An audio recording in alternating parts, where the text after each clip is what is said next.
Now I want to go over what are you packing is the number one ranked competitive ethical hacker in the world. Out of 1.9 million people, you're number one.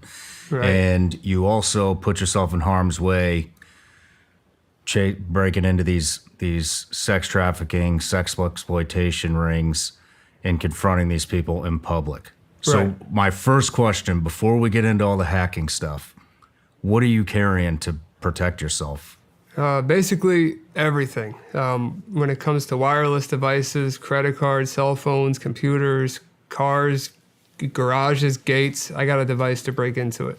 Just let's backtrack. For security, to protect yourself confronting these pedophiles. Yeah, a combination of that and for, daily purposes and helping friends, family, people, clients of my company. And do you carry a weapon? No. What do you do? What's your plan if one of these guys loses his shit in the middle of you exposing him? Because you go right up to him. Yeah, well, I have somebody that is great at fighting, scrappy Lampros, but that's my my go-to there. So if somebody pulls out a gun, he's the muscle. I'm clearly not. Well, I got a buddy over at Sig Sauer. Do you know Sig Sauer? Yeah. So Sig Sauer, I got a buddy over there. His name's Jason, and I told him you were coming on the show, and he wanted me to present you with something that might help you in your journey busting these pedophiles if something goes wrong. I know what SIG is. Oh, wow. So that is the... Not expecting that. SIG P365 macro, holds 17 9mm rounds, plus one in the pipe, so that holds 18. It's got a ported slide on there, which is going to help you with recoil management and muzzle flip. It's like... This is the hottest new gun on the market right now for everyday carry. Wow, man. Thank you very much. Yeah, so there's a business card in there. Give Jason a call. I think he might have something very similar for you. Okay. That he's going to get to you, but that's a conversation you got to have with him. All right, well, I will reach out to Jason. Thank you. I was not expecting this at all. Yeah, my pleasure. So, what do you got in this bag of tricks? Let me put away the firearm.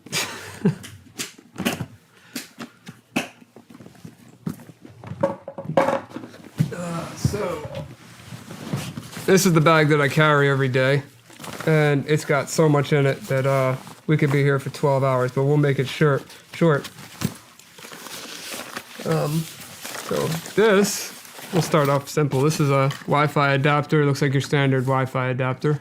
Supports a thing called monitoring mode. So there's a, your Wi-Fi network. I would use this to send a deauthentication packet to dissociate one of your devices from the network, capture your Wi-Fi, go home, crack the password, and use your network, and then go further into trying to discover stuff on your network.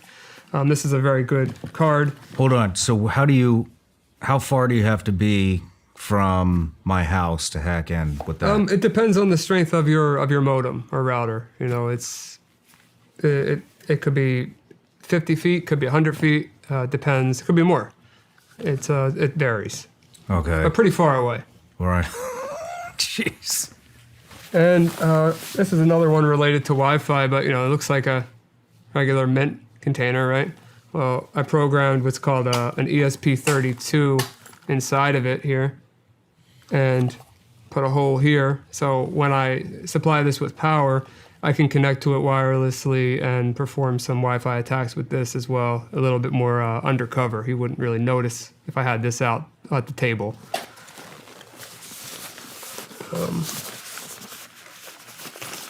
I think you're a lot more dangerous than that firearm that I just presented you. This is originally made for electromagnetic fields, but it's good for knowing where a camera's at, microphone's at. So that's a bug detector. Yeah, It'll tell for you other words, yes. Where cameras are. How does it work? It works by detecting electromagnetic frequencies.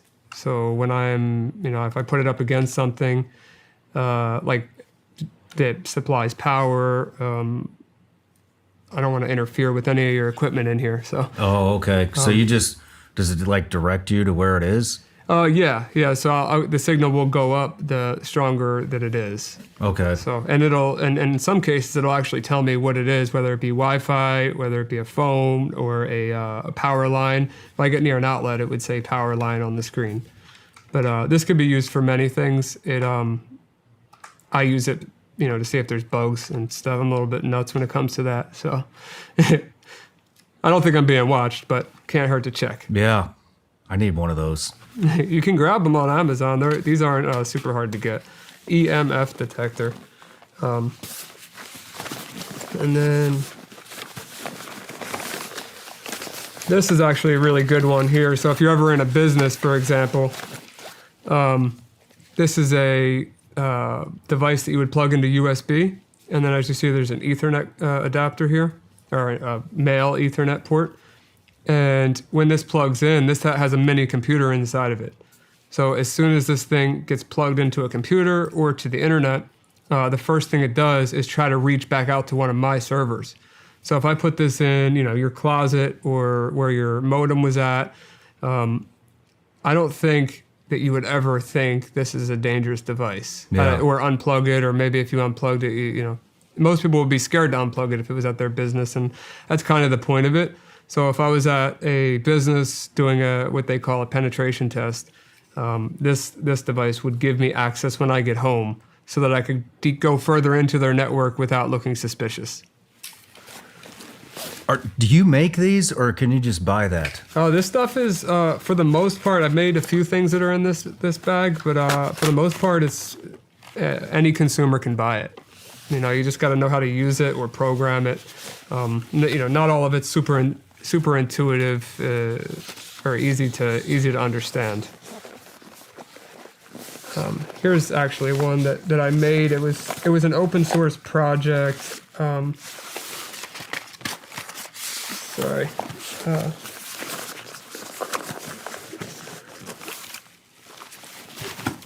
Okay, so on this side. So this was an open source project, and they call this a Ponagachi. So this is kind of a smaller version of the Wi-Fi antenna. So I would just keep this in my pocket. And what it does is it works off of artificial intelligence. So it tries to find what channels, Wi-Fi works with channels, same way a radio would work like back in the day. Okay. Wi-Fi has channels, and this tries to figure out which channel is the best to be on. And it's going to send out what I was talking about earlier, these deauthentication packets, and will knock devices off the network momentarily. And when they connect back on, this is going to try to, in its words, it's going to try to eat them or chomp them. And then it collects they're called handshakes. Those handshakes are what are crackable when you're out of range of that network. So this device it looks like it uses similar to the Kindle, the Amazon Kindle. So it takes a second because it's called an ink display. So it doesn't matter if you're in bright light or in the dark. There's no backlight on here. But you see how the thing just appeared on there? Yeah. So this little guy his whole entire mission is to be fed by Wi-Fi networks. So it's almost like a little pet that needs Wi-Fi networks to live. Holy shit. Yeah, it was something I built with, it's a battery pack, a Raspberry Pi Zero, and then an e-ink display, and then there's an SD card that's running this software right Are here. you hacking my network right now? Actually, yeah, unintentionally, yeah. So what? So Holy shit. So I turned it off. But yeah, you're right. I wasn't even thinking. Yeah, I was hacking your Wi-Fi without even thinking there. So that thing would hack into my Wi-Fi, kick devices off, Yes. and then you have access to those devices? Or that you have access to the network, which is all the devices? Yeah, I have access to the network. So How fast does that work? It's pretty quick.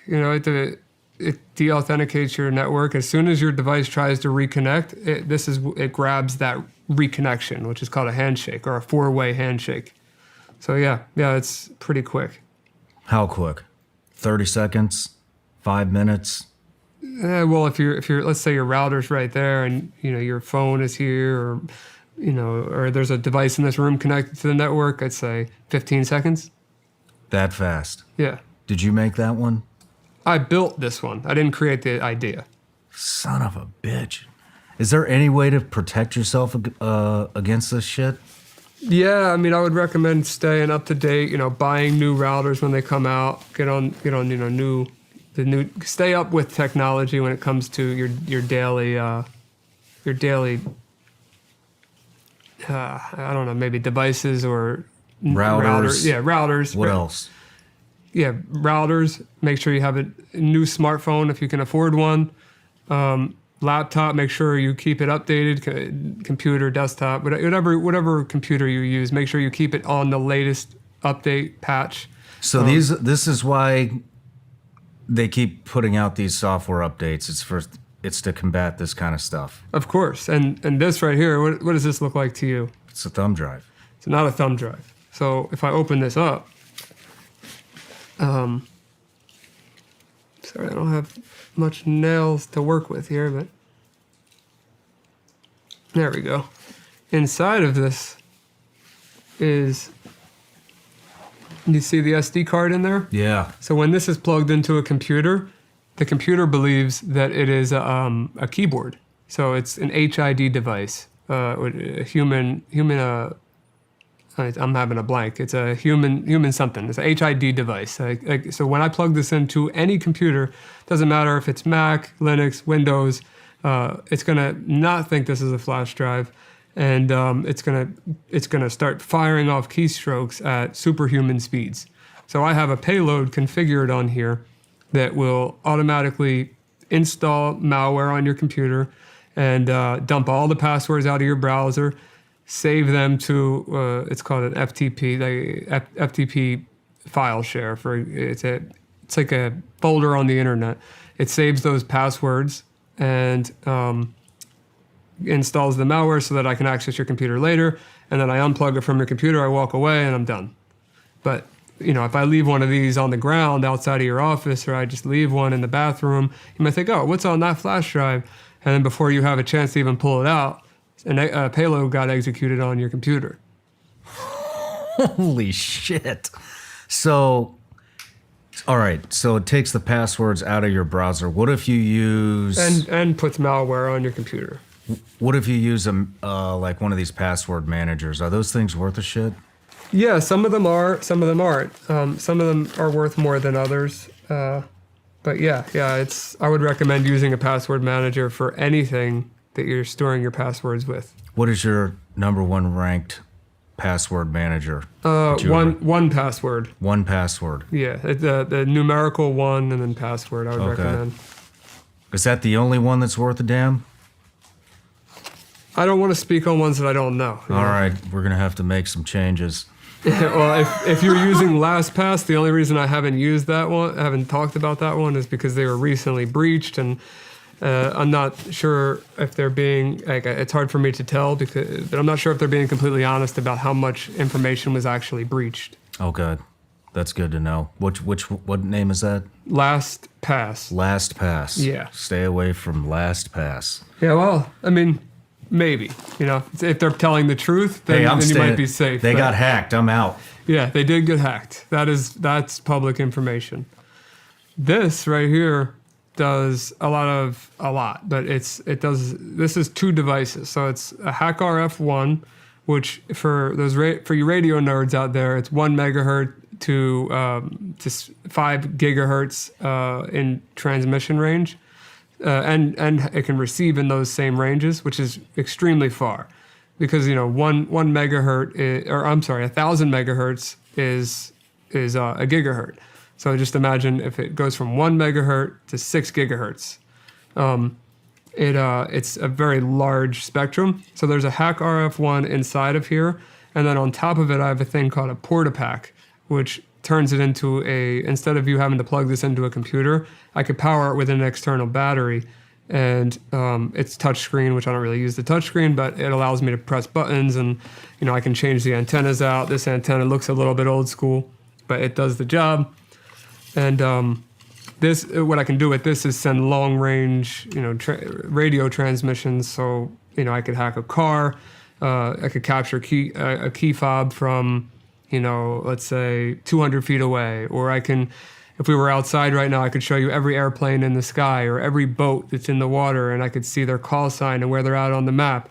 I could, if I was a horrible person, I could transmit to an airplane with this device and make it believe that, there's a plane in the wrong direction, and I could, You can basically reroute air traffic.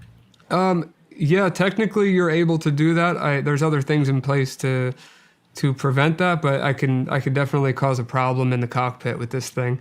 I wish you would have used this when you missed your flight, or I'm sorry, when your flight got canceled. We could have got. I'm just kidding. Yeah, get me put in federal prison.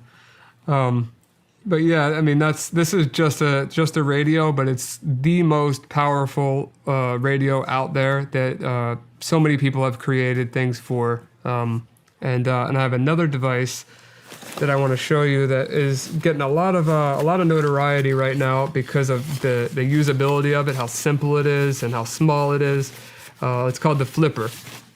And what people don't understand is they watch these TikToks and they see these things where people are hacking a car, or they're reading a credit card, or they're opening a Tesla charger door, or they're opening a garage, and they think that those things just come out of the box with this Flipper. You spend the money on it, you buy it, you get it in the mail, and you're a hacker.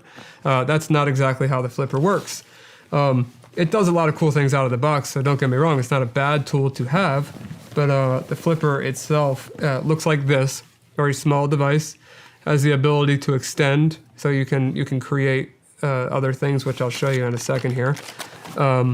And with this device, I can do a lot of things. So I can read same radio frequencies, but it's all sub gigahertz, which means under 1,000 megahertz. For better words.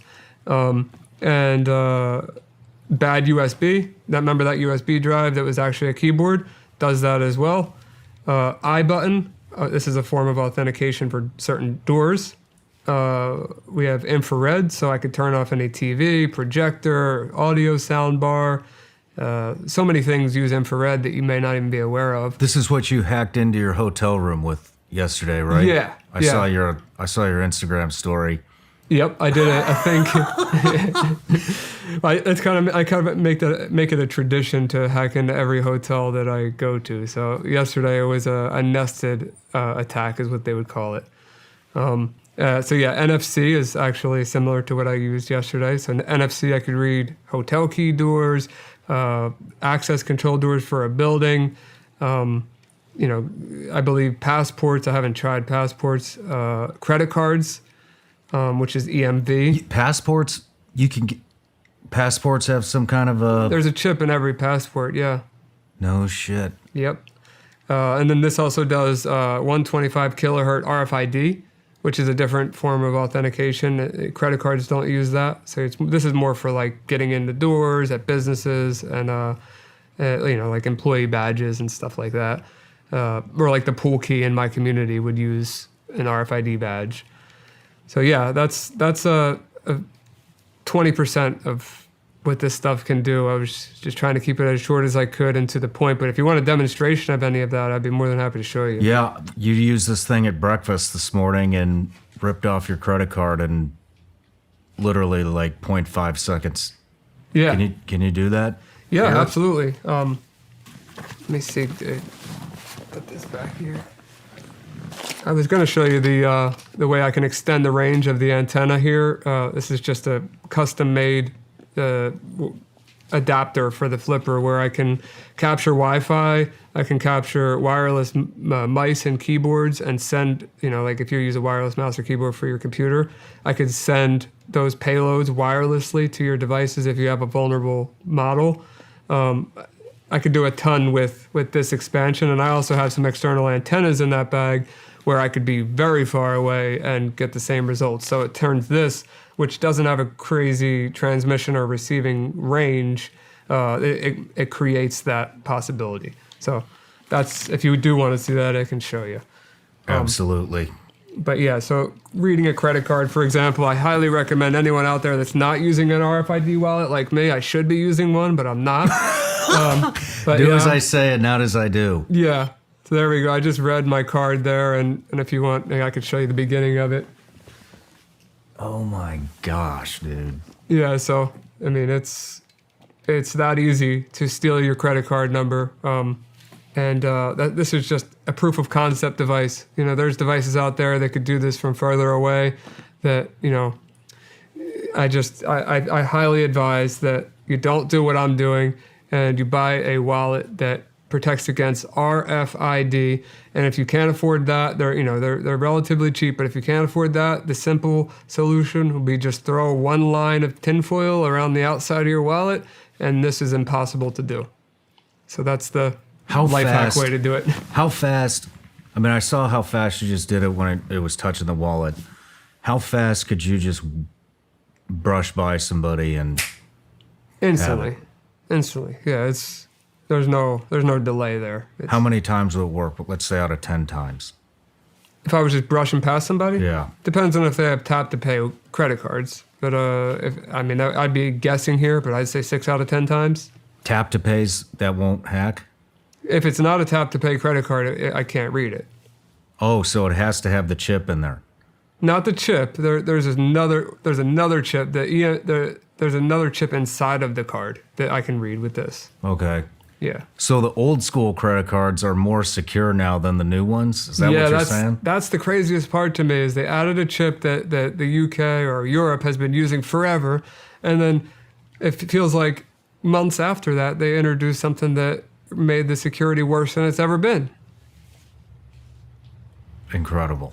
Yeah, it blows my mind too. Incredible. What else? So what else can you hack with that? You can get into cars and obviously hotel rooms, because I saw you do that yesterday. Yep.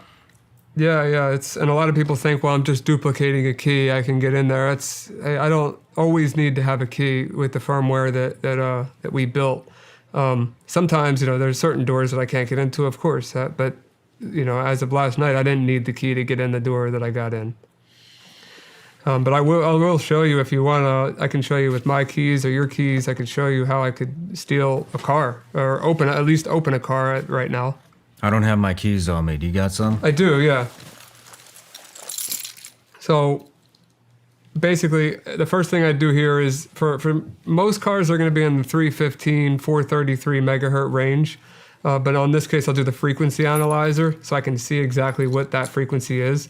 So I'll press the lock button. I see that this is 314,999. So that tells me that most likely this is going to be a 315 key. So now I'm going to record. And as I hit unlock, unlock, unlock, unlock, stop.